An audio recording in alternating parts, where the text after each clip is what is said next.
where the viaduct looms like a bird of doom as it shifts and cracks, where secrets lie in the border fires and the humming wires. Yeah, man, you know you're never coming back.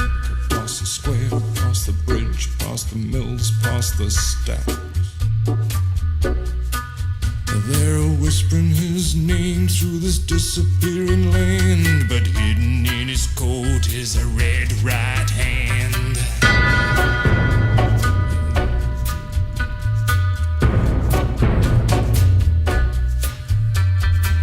You'll see him in your nightmares, you'll see him in your dreams. He'll appear out of nowhere, but he ain't what he seems. You'll see him in your head on the TV screen. Hey buddy, I'm warning you to turn it off. He's a ghost, he's a god, he's a man, he's a guru.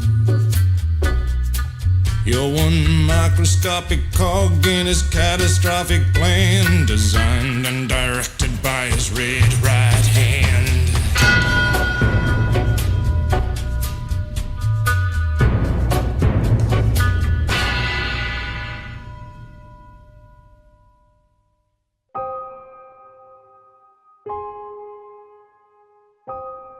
There is a silence that follows prophecy fulfilled.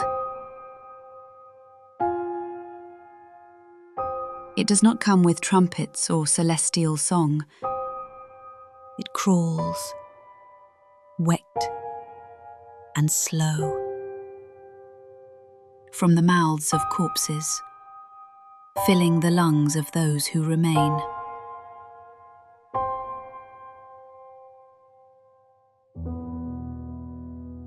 In the shadowed depths of Talhund, amid the crumbled bones of a once proud dwarven dynasty, the final threads of camaraderie unravelled. They had come seeking shards of power, relics of purpose. Vanek, once a storm of fury in mortal form, met his end in silence, crushed not by fate, but wielded by it. Elijah, small in stature but grand in design, lifted the barbarian's broken body not in grief, but as a shield, a symbol. The silence that followed echoed louder than any scream. You killed him! Li Ming cried out. He wanted a warrior's death. Elijah said softly, brushing blood from his cloak. I only gave him what he couldn't earn alone. Li Ming and Alaric protested, their words trembling with grief, fury and fear. But their voices cracked like old parchment. They were spent, so terribly mortal. Taran, the stranger, stepped into the fold like a blade sliding into its sheath. Loyal, wide-eyed, deceived. As they climbed from the depths, shadows followed them like forgotten sins. They passed through the graveyard of their deeds. P10's shattered remains strewn like the scattered gears of destiny. The past clawed at their ankles as if begging to be remembered. Delta, the wolf, emerged in a low whimper, sniffing for a master whose soul had long departed. Elijah offered no comfort. It's searching for what it cannot understand, He whispered. like so many others. Outside, beneath grey sky and blood-wet stone, the burial began. The party dug. They cried. Li Ming, bruised and hollow-eyed, muttered. Does anyone have words? And when none found the words, Elijah spoke. He wove a eulogy, not for Vanek, but for necessity. Every syllable, every pause, every lie wrapped in truth was a nail in the coffin, not only of the barbarian, but of innocence itself. And the others, so quiet, so drained, could do little but listen. Again, they buried a man, and unknowingly, they buried their resistance.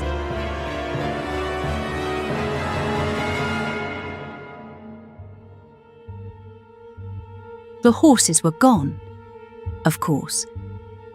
as planned. When the question came, "Where are they?" Elijah smiled with hollow warmth and asked only for an apology. None came. And when the sheep refuse to kneel, the shepherd raises the crook, not to guide, but to break. Alaric turned his back. With a whisper of arcane fire, Elijah struck Alaric down, not in a blaze of righteous fury, but with a sigh, a man flicking dust from his lapel. Li Ming ran to help. He was told to stop. Step away! Elijah commanded. You heal treachery, you'll join it. Alorn emerged from the forest as the smoke cleared. A man of faith caught in the charred web of heresy. He begged for peace, he prayed for mercy, and for his devotion, he was rewarded with oblivion. Elijah bent over Alorn's body and muttered, You could have joined me. I offered you truth, but your creed was in the way. And Tarin, poor Tarin, did what all poisoned sons do. He obeyed. Elijah did not flinch. Tarin did not hesitate. The dead were searched, stripped, and laid beside the man they had loved, now rendered ash by the very one they'd followed. Elijah spoke no prayers over Alaric, no farewell to Alorn, only instructions, precise, practiced, final. And when Elijah stood over the last grave, eyes reflecting the sky like boiling pitch, he turned to his disciple and whispered, The world is not made safe by those who hesitate. It is shaped by those willing to do what others will not.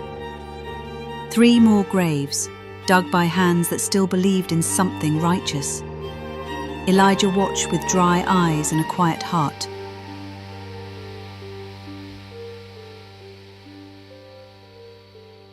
But the truth was deeper than any grave they dug that day. He hadn't just killed them. He had designed their ends. Every manipulation, every word of comfort, every call to arms had been part of the spiral. He had whispered just enough, twisted just enough, waited long enough for them to damn themselves. So when his strike came, it was not a betrayal. It was a cleansing. Then they walked, 2 shadows fading into the distance, carrying the weight of stolen destiny on their backs. Behind them, 4 graves, forgotten by all, save for the ones who will never forget. Tarin, He said softly as they approached the town's edge. this is not the end. This is the pruning of a garden left wild for too long. We have work to do. Back in Phandalin, the house they once shared felt hollow, rooms echoing with names never spoken again, their spoils neatly stashed, their sins folded like cloaks in the wardrobe. Letters were sent, summons issued, a call to new blood, to those still naive enough to believe in cause, or coin, or destiny. They will come, these new adventurers, bright-eyed, hopeful, ripe, and they will follow him as the others did. They will raise their swords, call him hero, and never see the strings pulling their limbs. Not until it's far, far too late.